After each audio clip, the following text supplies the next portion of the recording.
Hi guys, so time check 5:21 and nakasundo lang ni Junel.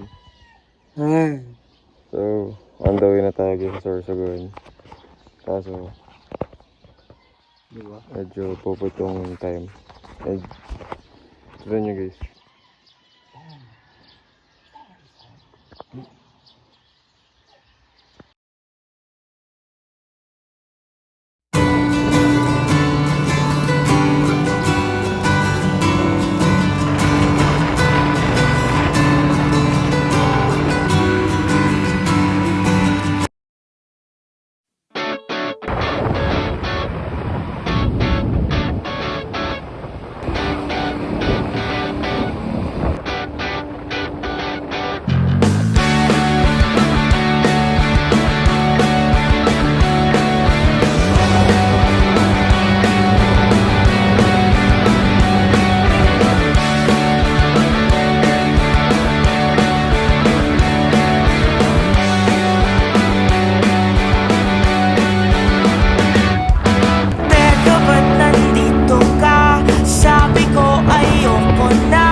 Drop location. Let's go.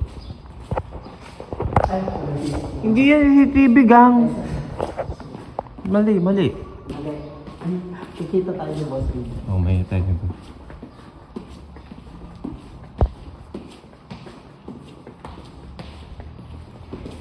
Hi boss.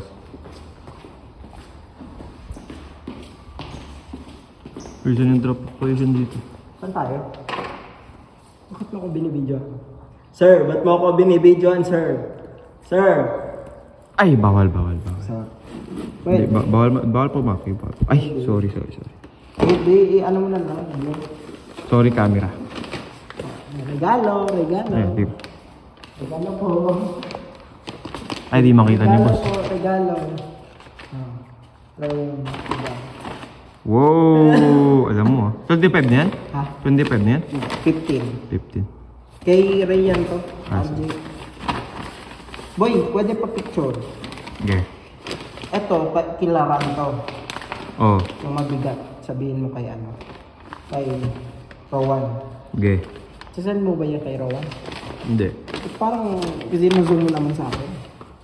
Eto, kay RJ to. So, lalagay natin siya dito sa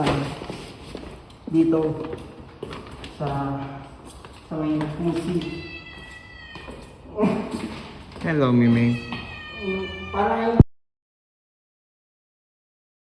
Di mo na ako madadali, di mo masisisi kahit na saang banda.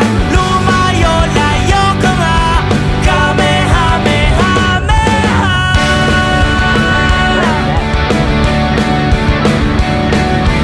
mga sister. Sige magloko ka pa, kala mo di halata.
1 hour. 1 hour sa Sorsogon. Sinong... Ang tagal guys. So, andito na po kami sa... Dito na po kami sa ano, Junction Road ng Abuyog at Gubat. Kasi po, inihintay na lang namin Hinihintay yung dalawa. po namin yung dalawa. Asan po yung dalawa? Nasa... Cameraman. Nasa Juban. Asan na ba sila? Waiting pa daw kay ano. Sino? Roque. Kay Jeremy? Kay Roque. Asan si Roque? On the way pa lang sa Juban. Okay. On the way pa lang siya. Dapat nagsabi na lang siya. Doon. Saan? Napumunta tayo, diretso. Pwede naman. Ano, pupunta ba? Hindi, sabihan mo muna si ano, cameraman. Kyle. Si Kyle. Para ano, para same page tayo. Sige, sige. Bye guys. Dami mong sinabi, wala namang mangyari. Paluhod-luhod ka pa. Kala mo di Okay, dito yung mga Ano sana? mahuhuli, parang inosente. kupal. Vlogger yarn. Roque. Vlogger. Let's go. Jeremy De Ramon. Ka ba kung umasta? Di mo na Saan tayo, pre? Ano, yung criteria pre. tayo. Takin na yan, babalik ng Sorsogon, ng city. Dagat eh. Dagat. Ah, G na ba guys? G na ba guys? Slogan nga natin pre. iPhone 15 Pro. Yun! Meron. kung madadali, di mo masisisi kahit saang banda. Lumayo, layo Ilalagay sa vlog. Nakagano. ka nga. Kamehameha. Kamehameha.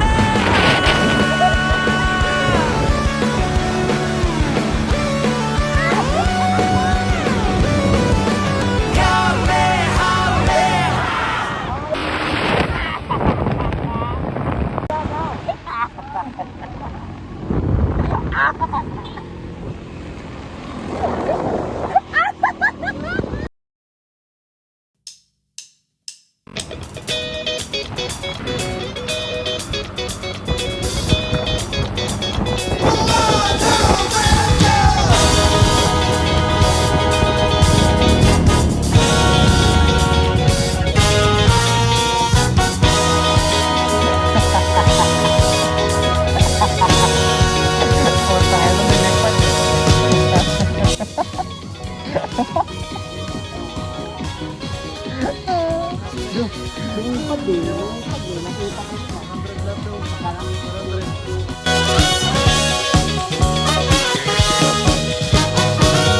Nawawalan ako ng boses sa kakasigaw. Di lang kayo, pre. yata nakikinig. Gusto ko nang bumitaw.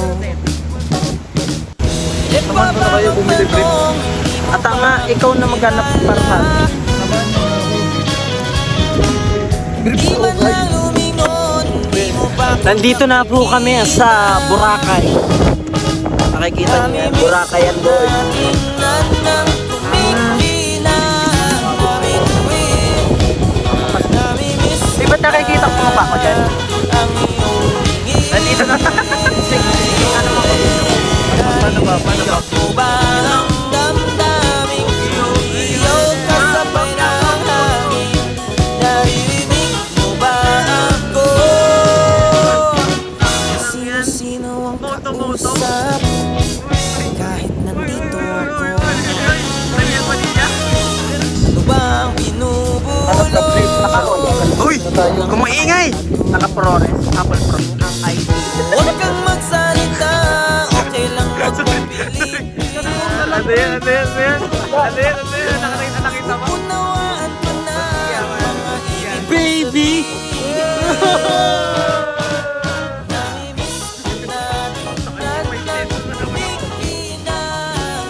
So ngayon, paano ba? IoT ba? Ang iyong tingin. Artificial intelligence sa beat. Naririnig Pero mo, ang damdamin. paano natin mayantunan ang AI sa beat? Kasabay ng hangin. Naririnig mo ba ako? Oh, di ba? Wala. Internet of things. Saan? Yeka. Hindi! Yo! Hello guys, this is part 2 of the vlog. This is actually not a vlog. Ano lang to, solo yapping session with Ron. Ay, pinakilala ko na sarili ko. Anyways, so ako nga pala si Ron from BSE, an electrical engineering student from Bicol University. So, lahat ng nanonood ngayon, mga barkada ko kayo. Yun ang iniisip ko pa rin, hindi ako mahilig. Kaya I'm actually very capable. Anyways, so on our task, there's a list of topics. So, ang aking pinili is actually IoT, Internet of Things. So, ano ang Internet of Things? So, to describe it in one word, it's interconnectivity. Yun na yun, wala nang iba. So, mapaisip ka, anong connect nito? Sa vlog na yun, di ba? Yung pinanood niya pa lang, anong connect nun? Actually, wala. Joke lang, meron. Pero anong connect ito sa Sorsogon? Wala ulit. Pero anyways, meron talaga. So, in short lang naman, devices kasi, ang IoT, ang Internet of Things, interconnectivity between devices. On a smaller scale, siya lang naman yung connection between many devices, mga smart gadgets, di ba? Mga smart light bulb, smart front door, yan, smart AC. Of course, hindi yan mga smart mga basic lang yan. Pinipindot ko pa yan para bumukas. So, yun yung interconnectivity. So, anong connect ito dun sa vlog? Siyempre, yung vlog na yun, hindi yun mabubuo without the use of technology, without the use of yung mga cameras. And of course, most importantly, communication. So, paano sila nakapag-usap na dito mag-meet, anong oras? So, sabihin natin, hindi sila nag-usap in person because that's very unlikely. Kasi, anyway, yun, anyways. So, siyempre, social media, you know how ang dali ng connection between person to person because of social media, di ba? Sa Messenger. Usap yan, ano ko. Pero somehow, hindi ako nakasama.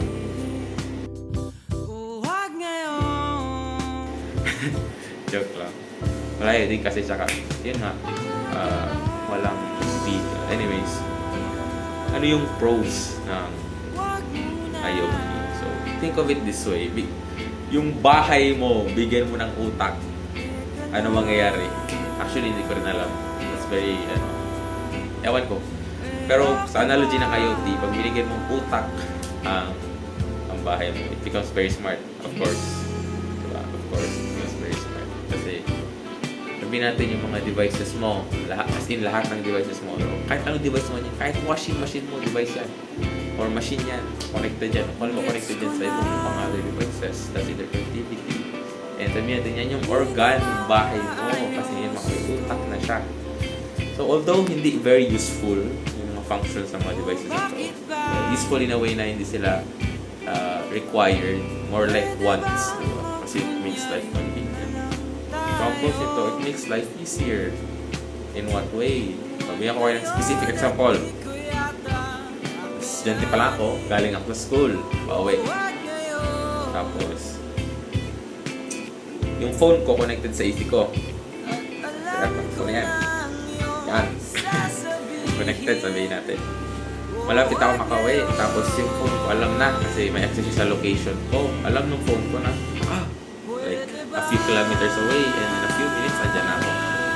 Dorm. So, sabihin natin, communicate siya sa AC na bukas ka na para pagdating ni Ran, malamig na. So, you see, that's very convenient. Makes life effortless. So, very useful siya in some way. Although hindi yung required talaga. So, another is cons. So, there are actually 2 cons na aking i-mention. And supposedly, there's more. Pero for the sake of minimum quota, dalawa lang. Una, is yung privacy risk. Of course, sabihin nga natin, sa privacy, madali kasing ma-access.